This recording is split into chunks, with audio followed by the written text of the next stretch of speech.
বীরভূমের ট্র্যাডিশন তো ইলেকশন তো সেইভাবে মানে গত কোনো ইলেকশনই হয়নি, ওই সেই চরাম চরাম আর গুড় বাতাসার সাক্ষী বহন করে এসছে।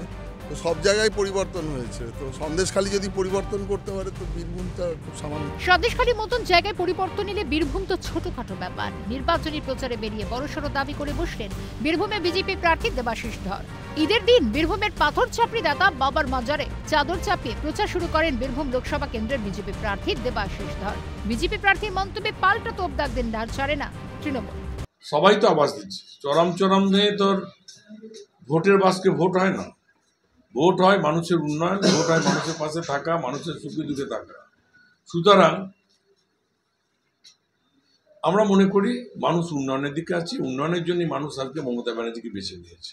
কর্মসংস্থানে কাটছাট না করে মানুষকে ভিক্ষার দান দিচ্ছে তৃণমূল। এই ভাবনায় বদল আনবে বিজেপি, আশাবাদী বিজেপি প্রার্থী। এবং এখানকার একজন সংখ্যালঘু ভাই যখন দুবাই বা কাতারে যখন কাজ করতে যাচ্ছে, সে 10 বছর কাজ করে কোটিপতি হয়ে ফিরছে। তো আমাদের এখানে কি এমন ব্যাপার রয়েছে যে এরকমভাবে শুধু ওই ভিক্ষার দান আর ওই মানুষকে বোমবাধার রাজনীতির মধ্যে রেখে এইভাবে এই অর্থনীতি খুব শিগগিরই ভেঙে পড়বে।